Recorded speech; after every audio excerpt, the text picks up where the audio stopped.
One of the things that most people do when they buy their first DSLR camera is to do a course like this to try and learn how to use it properly.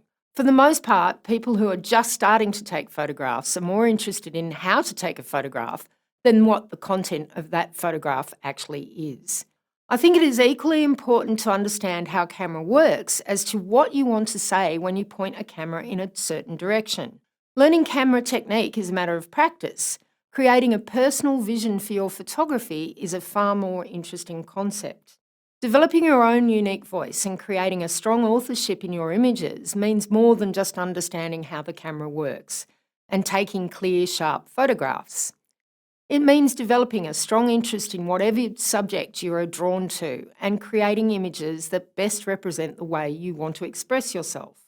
By authorship, I mean a distinct signature to your work, a style or an ethic that people can clearly associate with your photographic output. Experimentation is an important part of trying to discover your inner voice. And when you first begin with photography, a lot of people shoot anything and everything that comes before their camera. And of course, practice makes perfect. But just because you have picked up a camera and understand how it works doesn't mean that your photographs will be any good.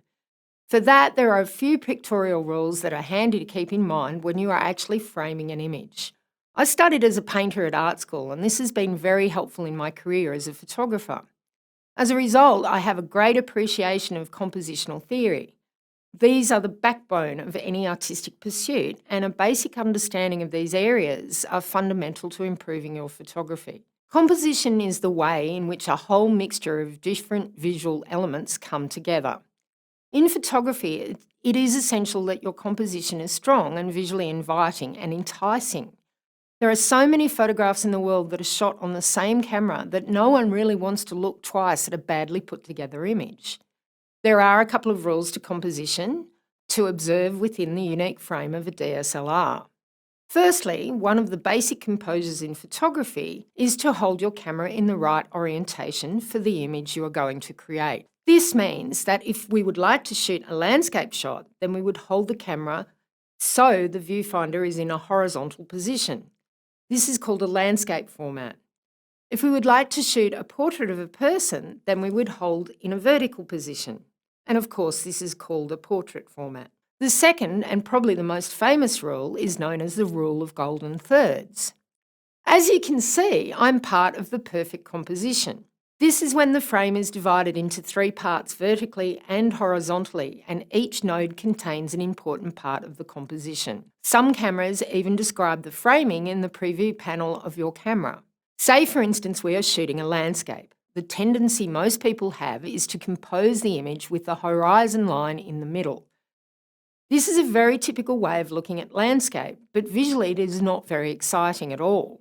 By simply shifting the horizon line to either the lower third or the higher third of the frame, the photo takes on quite a different perspective. If you add to this a point of interest on one of the nodes, the image looks far more complete and balanced than a central horizon line. In the case of a portrait session with the camera held vertically, composing the portrait with the subject's eyes roughly at about the top 1/3 of the frame normally yields an almost perfect portrait.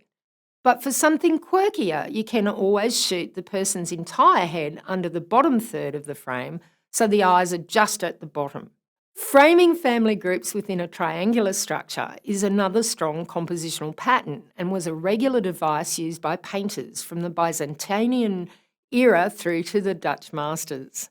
Circular compositions are also strong as they keep the audience's eye within the confines of the DSLR frame. Another helpful compositional hint is to fill the frame with your subject matter.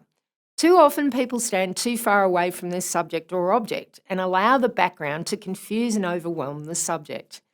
This confuses the audience and they lose interest quickly in what the photographer is trying to say. While these rules are helpful when you are trying to find your feet photographically, rules are always meant to be broken. Some of the greatest images of our time are actually quite accidental, and yet, because they have captured the atmosphere of a situation, they have been more telling than the perfectly composed, exposed and sharp image. But for the moment, practicing shooting within those rules will guide you in finding your own particular voice. Until then, happy snapping.